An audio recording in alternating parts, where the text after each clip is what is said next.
Alright then, welcome back. Now, today, the 6th of October, is of course the anniversary of the massacre at Thammasat University campus in 1976, when right-wing militia basically attacked left-wing students. Now the reason given for this at the time was that the left-wing students were responsible for what they called royal desecration, and it was in fact provoked by a fake hanging of the Crown Prince of Thailand, Mahavajiralongkorn.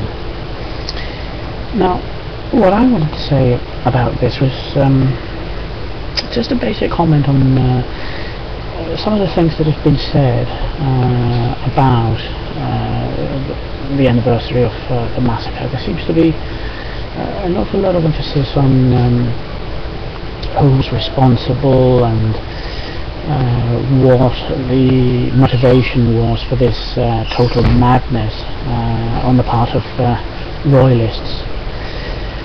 But I want to talk about something else. I want to talk about the consequences of Thammasat University massacre, which a lot of people seem to be trying not to talk about, because of course it's not convenient for them. Now, the consequences of the massacre was of course the introduction of Article 112 into the Criminal Code. Article 112 of course states very clearly that it's legal to criticise the King of Thailand, and that he's to be held in revered worship.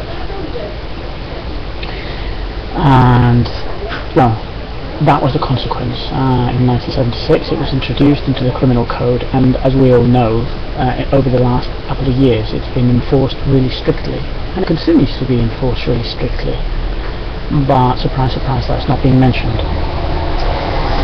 I noticed, for example, the UDD per Thai coalition have made some statements today. I think they said that 112 was incompatible with democracy. A pretty feeble statement when you consider that many people on that panel actually support 112 and the pogrom that's been carried out against left-wing students and left-wingers generally in Thailand. Because the truth is that Yingluck Shinawatra and Thaksin and probably many members of the UDD support Article 112. In fact, the prosecution continues. Samyot Priksaksentro, for example, his sentencing has been delayed once again till December, I believe, and he continues to be held in prison along with many other people who are guilty of royal desecration.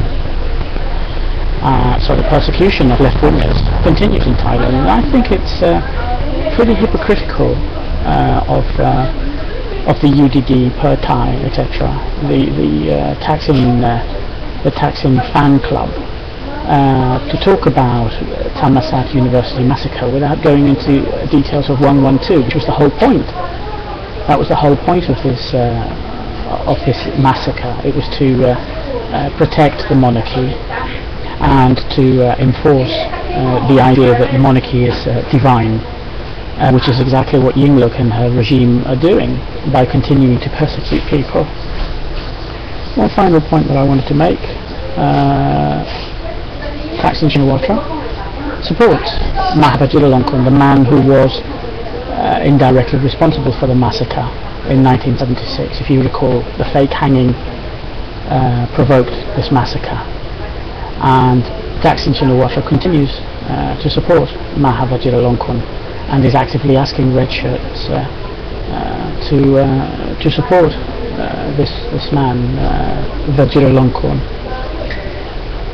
I think that the legacy of Thammasat, the Thammasat massacre, continues to this day, and I think it continues in the form of Article 112 in the Criminal Code, and I think it's a real shame that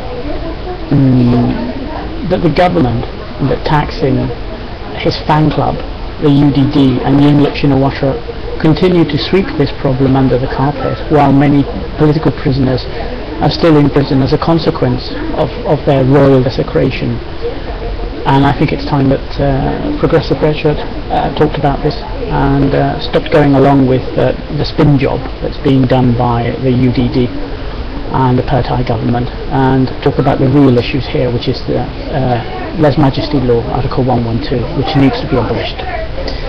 That's all I wanted to say.